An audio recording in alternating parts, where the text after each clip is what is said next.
Action. Kembali lagi di Wabah Wawancara bahagia bersaya kan bersama saya Almas Dwi Putranto, orang yang suka nonton TikTok cewek-cewek di Instagram. dan juga saya yang sering nge-like TikToknya. Ya, jadi pada kesempatan kali ini saudara-saudara, ini yang keberapa ya? Ini udah yang keempat sih, Keempat atau kelima kami tidak tahu. tergantung Editor kami. Ya, maksudnya tergantung kami juga. ya. Jadi di wabah kali ini kita mau membahas sesuatu topik nih. Hal yang penting untuk semua. Ini bukan remaja doang nih, sebenarnya untuk kehidupan semua orang ini. Iya, mengenai sebuah Kemampuan. topik kita hari ini adalah skill yang diperlukan untuk generasi muda. Nah, kira-kira untuk Bung Almas nih, emang generasi muda itu gimana sih? Generasi muda jelas yang muda ya, Iya. bukan yang tua. Nah, terus apa sih mas skillnya? Ya harus dipertanyakan adalah, saya takut mau ngomong ini, takutnya melenceng. Oh iya, berarti kita seperti biasa nih. Harus mengundang yang lebih expert. yang lebih Expert. paham juga. Oke, langsung aja kita undang ya. Ini dia pembicara orang yang akan menemani kita pada hari ini. Dalam hari ini. Ya, silakan Mas Mamo. Halo. Selamat Mamo. datang. Bukan orang expert, pembesar. Ini frame-nya masuk semua kan? Boleh diperkenalkan diri dulu Mas Mamu. Ya, mungkin teman-teman kenalnya namanya Mamu ya. Nama aslinya. Nama aslinya. Mamu tuh nama beken ya. Nama ini Agung Pramudio Bawono, tapi banyak yang kenal Mamu gitu. Mungkin karena gue makan mulu kali ya, jadi Mamu jadi. Oh itu ternyata punya Mamu. Makan mulu. Sebelumnya skill itu apa sih mas? Kita kalau membahas sebuah pertanyaan tentang skill tuh, Nah, skill tuh paling enak kalau gue sebenarnya. apa itu? Apa ini Mas? Biasanya tuh dimakan Padang banyak. Kikil ya. Skill. Ya itu paling enak, paling mantep teman. Makannya juga puluh. Harus, waduh. Kikil atau tunjang tuh makannya nggak langsung aduh ada triknya. Ada rasa bersalah kan? Iya. Tapi skill itu apa ya, lebih ke arah kemampuan sebenarnya. Kalau bahasa Inggrisnya kan kemampuan kita terhadap sesuatu yang kita harus pegang. Apa itu, entah itu skill mengendarai motor, skill masak, nah, itu kan kemampuan kita. Itu skill. Gitu. Apakah joget-joget di TikTok merupakan skill yang sangat berguna untuk anak remaja? Tergantung di mananya, Mas. Berguna gini. Kalau dia berguna, kalau dia nggak follower. Oh, nggak ikut-ikutan. Kalau gue cuma goyang-goyang begini dong lah. Terus yang lain ikut goyang-goyang begini, buat apa? Lo udah kreasi dikit dong. Iya dong.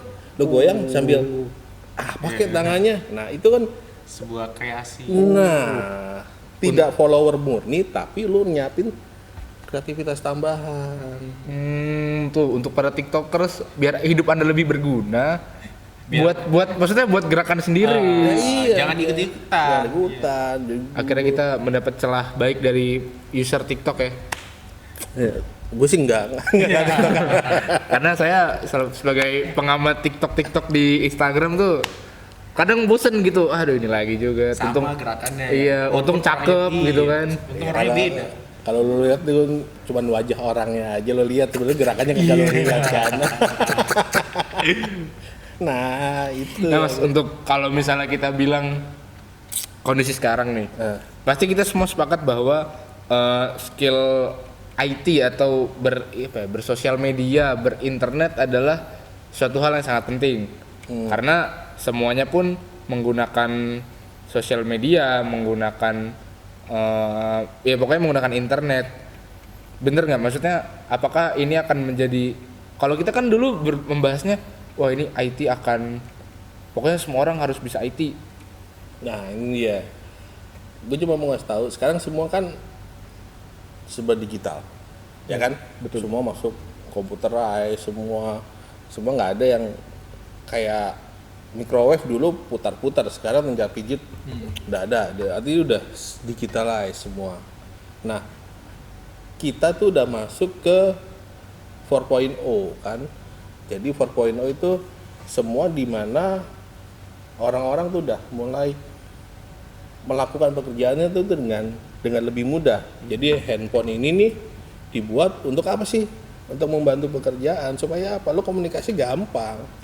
Lo cek email di mana aja bisa.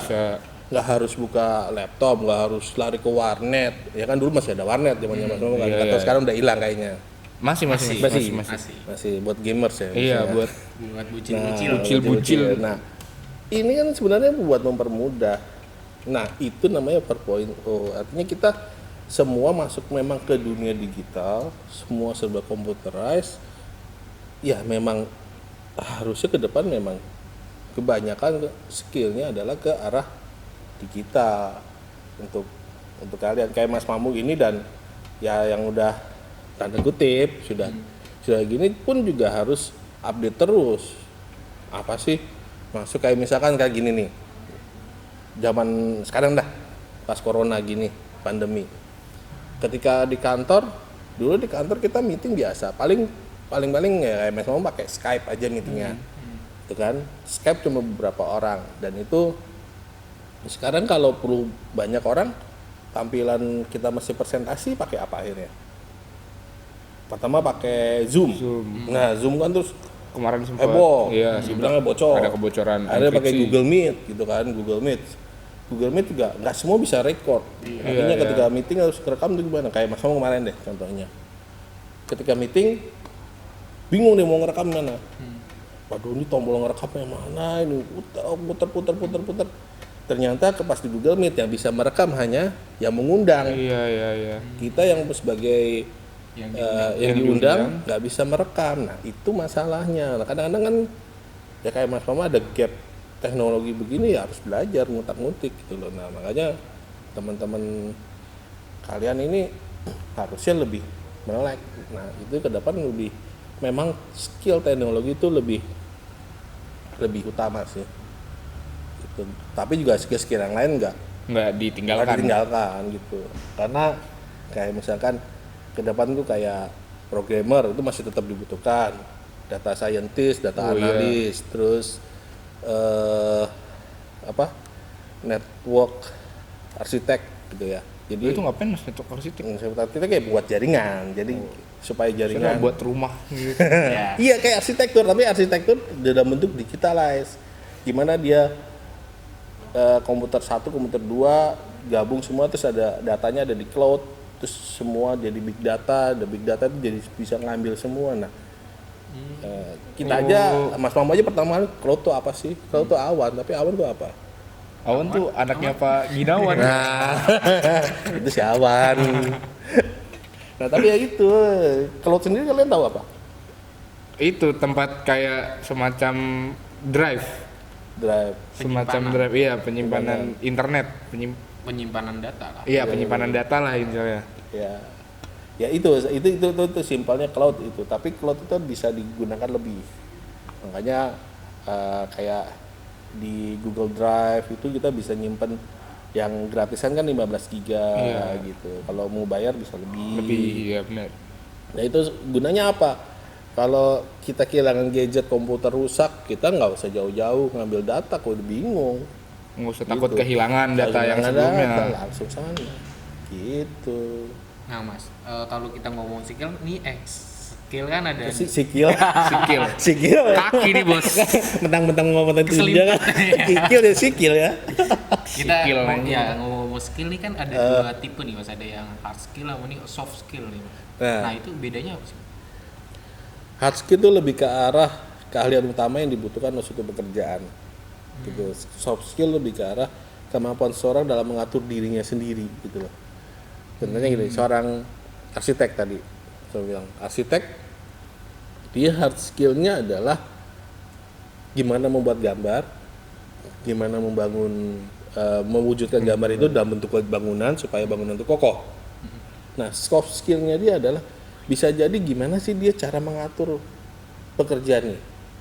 kan dia harus ngatur pekerja dong, pekerja bangunan. Nah, pekerja bangunan itu kan nggak bisa kayak motor gitu, starter langsung jalan, enggak, mesti diarahkan. Nah, soft skill tuh lebih ke arah hubungan dia, interpersonal dia ke arah gimana sih mengarahkan pekerja ini supaya dapat mewujudkan gambar dia. Karena kan kemampuan soft skillnya arsitek ini adalah gimana supaya ilmunya dia itu tersampaikan ke tukang itu dan tukang itu dapat mengimplementasikan ke pekerjaan dia supaya benar.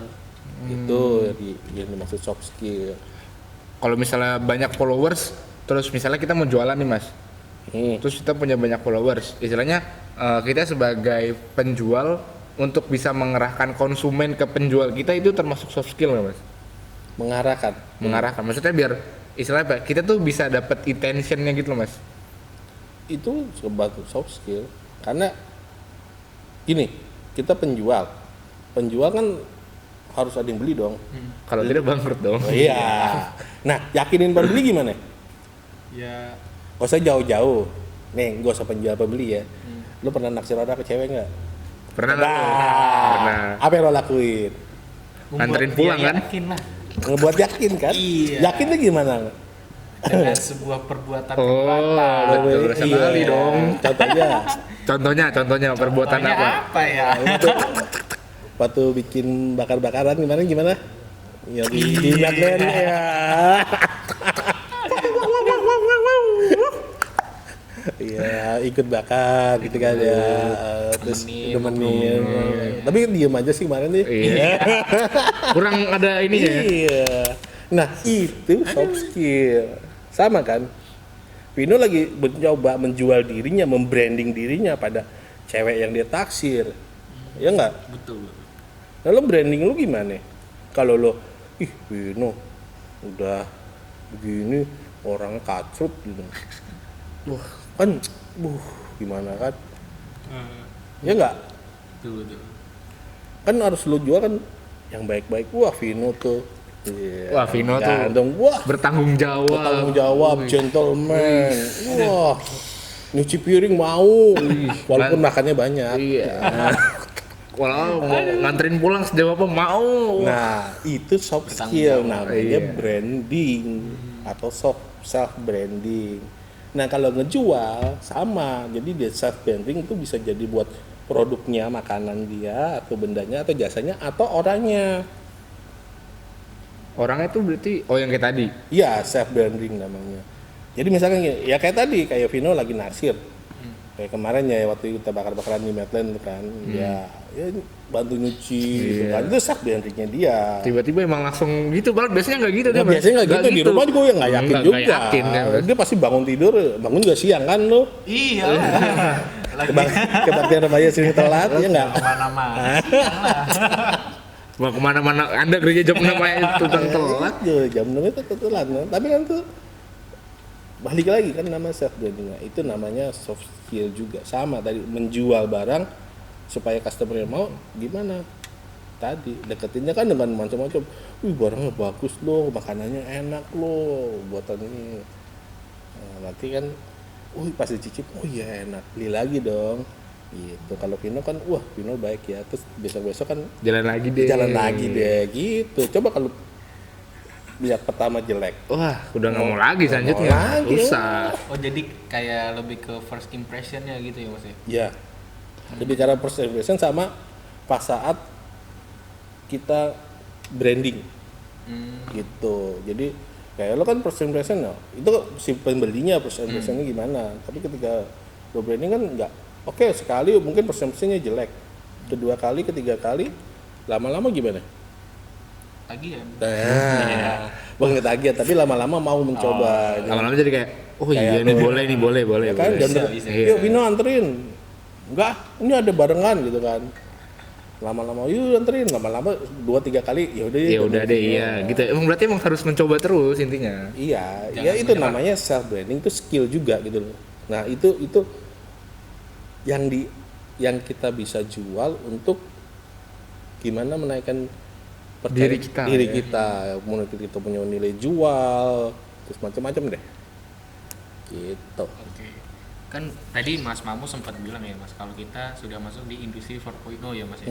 Nah, kira-kira ini untuk para remaja-remaja yang di rumah, apa sih yang harus kita siapkan dalam diri kita untuk menghadapi industri 4.0 ini, apa gimana Mas? Disiapin diri banyak sih ya, kayak misalnya ini. Yang pertama itu sense making. Jadi Sense making. memahami makna yang tersembunyi. Nah itu kadang-kadang kita tuh kurang peka dengan lingkungan. Contohnya di gereja deh nih, pendeta lagi khotbah. Kadang-kadang ya Mas kamu kadang-kadang di belakang masih lihat tuh. Pasang status, foto kaki jepret gitu kan. Dia langsung kadang habis baktian kamu ngecek IG-nya atau Facebook-nya dia cuma ngomong ketemu Tuhan dulu. Ya ketemu Tuhan, tapi lu pas lagi firman Anda malah foto kaki. mau foto kaki gitu loh. Apakah kaki Anda lebih penting daripada firman Tuhan? Nah, Tapi ketemu Tuhan ini ketika yang lain tuh lagi benar-benar butuh keheningan, butuh kusyuk untuk mendengarkan firman Tuhan dari pendeta, kok malah asik dengan dia sendiri. Dan berarti kan dia tidak memahami makna yang ada gitu loh, makna yang itu jelas-jelas ada. Atau misalkan orang udah misalnya, Mas, itu gimana sih? Tapi Mas ini, iya, Oke. iya. Lagi mungkin lagi bete dia, nggak mau diajak ngomong lagi, terus lu masih ngoceh terus. Yang ada didengerin nggak? Enggak. Nah itu. Jadi itu yang pertama sense making, yang kedua social intelligence, lebih ke arah gimana sih mengasah Bersosialisasi. iya sifat empati sosial kita gimana, social intelligence. Jadi lebih ke arah kita mau misalkan contohnya social intelligence kayak ketika temanmu lagi kesusahan, lagi sedih, lo ketawa-tawa, Kurang ajar sih itu kurang emang ajar. Nah, jadi nggak ada empatinya. Social ini lo berempati dengan orang lain, nggak harus lo bantu dengan hal-hal yang tinggi. Misalkan lagi sedih, buat apa sih lo nggak bisa beli buku ya, jangan gitu ya. Terus yuk gue beliin buku, nang. Kalau lo punya duit, kalau lo nggak punya duit, terus gimana? Semangat. Semangat. Ayo, kita cari sama-sama pinjaman bukunya. Kalau pinjam buku sama-sama minjemin. Nah, itu kayak kita punya empati pertama, yang punya sensitivitas sosial gitu loh. Itu sih yang itu yang harus itu. Nah, yang kalau yang lain sih banyak sih, kayak nggak usah jauh-jauh. Masa umum masih banyak tuh ngeliat misalnya kita kumpul-kumpul nih, jadi autis semua. Waduh, jadi Down syndrome semua. Nah, iya, Down syndrome semua. Bukan autis ini dalam arti kata main gadget semua. Nggak ada yang ngomong, interaksi ngobrol. Padahal itu penting buat ngasah kalian ngobrol nih. Itu buat ngasah apa? Soft skill kalian, karena ketika bekerja kalian kan akan berkomunikasi dengan orang lain, rekan kerja kan. Kalau kalian nggak biasain komunikasi dengan yang berbagai umur, dengan yang seumur, yang lebih tua, lebih muda, gimana mau belajar coba? Ya kan? Itu dia. Nah, itu kadang-kadang yang teman-teman nih banyak yang nggak sadar. Dulu zaman masa mau kecil belum ada sih handphone, baru ada, udah ada handphone pas mau masuk kuliah. Tapi sebelum itu nggak ada. Nah, pada saat itu gimana? Ya udah, mainnya gimana? Berkomunikasi dengan banyak orang. Berinteraksi, gimana cara ngobrol, gimana sih sama orang yang lebih tua, gimana sih ketika ngomong sama teman supaya ide kita diterima, persuasifnya gimana, supaya kita ngomong itu kan butuh skill gitu. Gue pengen makan di mana? Sumarekon. Mau Sumarekon gitu kan. Tapi lu mau makan di Blue Mall. Iya, Lalu pengen makan mie Aceh sini. Kenapa saya dapat Miyace yang di sini? Karena yang dekat. Karena nggak mau ribet jauh. Iya, kita nggak mau ribet jauh. Ini ya ada deket-deket aja mas. Kamu kan, ya udah yuk kita ke ke Sumarekon aja. Sono kan bilangnya banyak, enak. Ada dari Indonesia banyak. Di sini lo Miyace. Blue Mall apa sih gitu kan? Lo nggak bisa lihat yang cakep-cakep juga di sana kan. Paling mak belanja di Carrefour. Kalau di Sumarekon kan lo masih bisa cuci mata. Banyak yang nongkrong. Nah, ketika ingin supaya Mas Omo dapat ke Sumarekon gimana? Meyakinkan berdua supaya mau ikut Mas Omo dong. Caranya gimana? Maksa? Enggak. Mengajak secara halus. Nah, ngajaknya gimana? Nah, itu ada triknya juga, Pak. Nah, itu biasanya diasah dengan soft skill kita. Kalau kita nggak belajar setiap hari, misalkan merayu, udah ayo, nggak usah makan mie Aceh, bosan di sini, masa tiap hari di gereja kita Miyace, pecel lele, mie Aceh, pecel lele, bebek gitu kan. Kali-kali yuk di sono. Sekalian apa? Nah, misalkan cara komunikasi gitu. Iya. Di sono gimana, Mas? Udah di sono kan banyak tuh. Mau ada Jepang-Jepangan ada, banyak ya pilihan kan? makanan. Terus ada yang macam-macam. Terus misalkan Vin, lu ngapain di Blue Plaza, di Blue Mall no? Lu ngeliat mama belanja makan, kan gitu kan? Kurang pemandangan. Iya, kurang pemandangan. Nah, lu anak muda, masa ngeliat mama? Nah, kan? Misalkan. Iya, ini emang cara seperti itu. cara ini kan lu pengennya yang lihat pemandangan yang enak-enak kan, yuk di Sumarekon lebih enak loh. Kita nongkrong mau yang di bawah tuh atau yang di food court atas, Iya. asik gitu kan. Akhirnya gimana? Bisa berubah. Cara komunikasi kan nggak mau. Misalkan kalau banyak kan, ya udah lo makan mie Aceh, lo mau gue sendiri ke Sumarekon. Bisa begitu kan? Tapi enggak kan? Supaya tetap sama-sama kita ngebujuk dan nih. Nah, persuasi itu namanya ngebujuk orang untuk mengikuti kemauan kita, tapi tanpa memaksa. Sangat-sangat sebenarnya kita nggak sadar sih kayak Nggak gitu, sadar. tapi ternyata maksudnya sangat berguna banget loh ya. Buat Iya, makanya. Nah, itu hal kecil, tapi itu berguna untuk masa depan. Makanya saya bilang, ya yuk teman-teman pemuda remaja, ya terutamanya di gereja lah ya. Jangan main handphone deh kalau ke gereja. Lebih baik gereja udah taruh ngobrol aja, sharing pendapat, gimana sih diskusi sama yang teman-teman atau sama yang lebih senior misalkan kayak Mas Mamu, Mas Apri, terus ada Mas Nunung, Darut, misalkan Mas Fikna belajar. Atau misalnya kayak Mas ini belajar multimedia deh. Belajar multimedia nggak semua orang bisa kan, bisa belajar dengan Mas Tarno. Ya kan? Iya benar-benar. Dan itu kan butuh komunikasi juga dengan yang lebih tua. Bagaimana kita berkomunikasi sama yang lebih tua, gimana sama kita bersama yang seumuran. Nah, itu beda. Itu nanti berguna ketika saat kita masuk kerja. Itu belajarnya pelan-pelan. Belajar dari mana? Dari lingkungan kita. Kebetulan kita di gereja, enak. Bahan praktiknya di mana? Di gereja. Lu salah nggak ada yang nyalain. diajarin dah. Diajarin. Pino, nanti kalau lu ngomong ya begitu ya. Misalkan gitu. Sama Mas Sapi juga gitu kan. Mas lu gimana sih Mas? Sama lu gue nggak apa-apa kalau udah akrab. Tapi ketika sama yang lebih misalkan ngomong Masih baru. masih baru, itu gimana sih caranya? Nah, gitu kan. Tapi kan beda kan artinya. Beda, Kan? ada. Nah, itu kan triknya, artinya caranya beda. Nah, itu soft skill. Ngasahnya di mana? Terus di gereja, di masyarakat. Gak hanya di gereja sih, di sekolah juga bisa. Pak guru gimana? Ke teman sekelas gimana? Ke kakak kelas gimana? Ke adik kelas gimana? Jadi setiap umur beda cara berbicara. Iya, itu Setiap orang sih bahkan menurutku. Iya, itu lebih bagian dari social intelligence juga, gimana cara berkomunikasi kita. Gitu. Terus Mas, ini sebenarnya pertanyaan yang rada membingungkan sih Mas di diri saya. Kalau kita punya bingung skill, lu?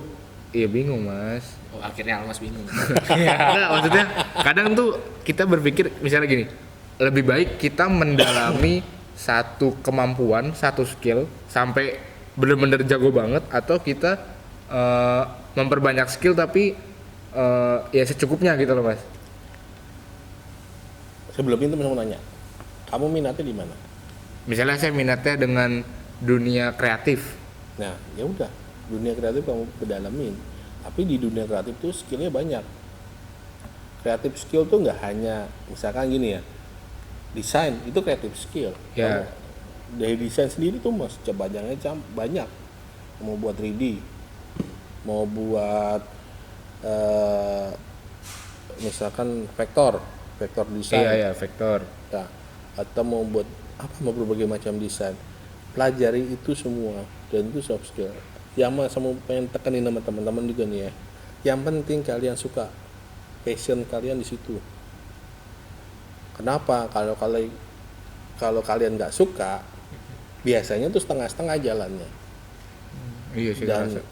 biasanya hasilnya kalau setengah-setengah nggak bagus. Kurang maksimal sih emang. Iya, kurang maksimal. Jadi lu kalau lu jalan dan niat terus jalan, jangan setengah, udah setengah jalan lu udah nyerah. Biasanya gitu. Jadi kalaupun hasilnya jadi jelek udah. Nah, kalau misalnya ada apa skill sama passion itu beda apa sama sih mas? Passion kan lebih ke arah dorongan pribadi lu dalam. Skill itu gimana lu mengasah kemampuan. Passion tuh lebih ke arah kayak misalkan hobi lu apa sih? Hobinya Ngotak-ngatik komputer. Ngotak-ngatik komputer. ngotak-ngatik, iya. Bisa jadi kalau ngotak-ngatik komputer, kenapa nggak jadi komputer data analis atau komputer analis atau tadi di komputer jaringan, ya kan? Jadi kayak IT network gitu. Nah itu yang diperlukan oleh lu ketika lu suka komputer, banyak di situ. Lu suka yang mana? Buat jaringan, coding, programmer, atau lu udah ngarah ke AI? Makin minim kerjaan manusia ya.